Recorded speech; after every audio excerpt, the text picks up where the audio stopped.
সূর্য এখনো অস্ত যায় নাই, কিন্তু এখানে ঝিঝি পোকার যে একটা ডাক সেটা স্পষ্ট শোনা যাচ্ছে। আর এই ডাকগুলো একদম কলিজায় গিয়ে লাগতেছে। আসসালামু আলাইকুম। আজকে আছি সিরাজগঞ্জ জেলার কোন একটি বিলে, আর এই বিলটি চলন বিলের অন্তর্ভুক্ত। আর আপনারা জানেন চলন বিলকে ঘিরে অনেক ভয়ানক কিছু ঘটনা রয়েছে, এই বিলটিও তারই অন্তর্ভুক্ত। এখানে স্থানীয় লোকজনদের সাথে কথা বলে অনেক ভয়ানক ঘটনা জানতে পারছি আমরা, সেটাই আজকে আপনাদেরকে শোনাবো। এই বিলটি দেখতে যতটা সুন্দর, কিন্তু রাতের ঘটনাগুলো ততটাই ভয়ঙ্কর। আপনারা দেখতেছেন বিলটা দেখে মনে হচ্ছে কতটা সুন্দর।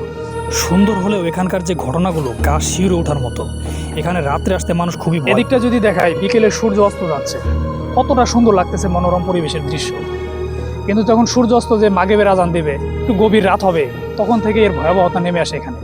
এখানে স্থানীয় লোকজন এবং যারা মাছ মারে তাদের কাছে জানতে পারছি, তারা যখন গভীর রাত্রে এখানে মাছ মারতে আসতো, তারা বিভিন্ন কিছু দেখতে পাইতো।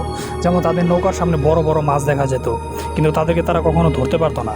বা তারা রাতে যখন মাছ মারে, তাদের মাছের পাতিলে যখন মাছে পরিপূর্ণ হয়ে যায়, কিন্তু তারা বাসায় যাওয়ার সময় দেখে তাদের পাতিলে কোনো মাছ নেই, সব মাছ উধাও। এমনও হয়েছে কোন এক মাঝি রাত্রে যখন নৌকা নিয়ে মাছ মারতে আসছে, সে দেখতে পাচ্ছে তার সামনে একটি মরা লাশ ভেসে আসতেছে এবং তার শরীর থেকে তীব্র গন্ধ, যা একদম নাক মুখ বন্ধ হয়ে যাওয়ার উপক্রম। কিন্তু পরক্ষণে যখন সে ফজরের আজান শুনতে পায়, তাৎক্ষণিক সব কিছু উধাও, আর ওই লাশটিকে আর দেখা যায় না এবং সব গন্ধ উধাও হয়ে যায়।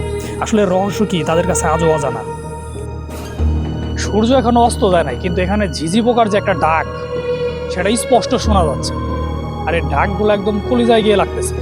সময়ের পরিবর্তনে এখন আর তেমন ভৌতিক ঘটনাগুলো না ঘটলেও তারা রাত্রে এখানে তেমন একটা মাছ মারতে আসে না, কারণ তাদের স্মরণে এখনও গেঁথে আছে সেই ভৌতিক ঘটনাগুলো, বা তাদের পুরনো বাপদাদার মুখে শোনা যায় সেই ভৌতিক ঘটনাগুলো। সেই ভয়ের কারণে তারা এখন এখানে আর রাতের অন্ধকারে মাছ মারতে আসে না, যা মাছ মারে সব দিনের বেলাতে। তো আজকের ভিডিওটি এ পর্যন্তই, দেখা হবে নেক্সট কোনো ভিডিওতে। আর আপনার কাছে যদি কোনো ভৌতিক জায়গা থাকে বা ভৌতিক ঘটনা থাকে, অবশ্যই কমেন্টে জানাতে পারেন। হয়তোবা নেক্সট কোনো ভিডিওতে সেই জায়গাটি তুলে ধরবো বা আপনার সেই কাঙ্ক্ষিত ঘটনাটি তুলে ধরবো। ধন্যবাদ সবাইকে, আল্লাহ হাফেজ।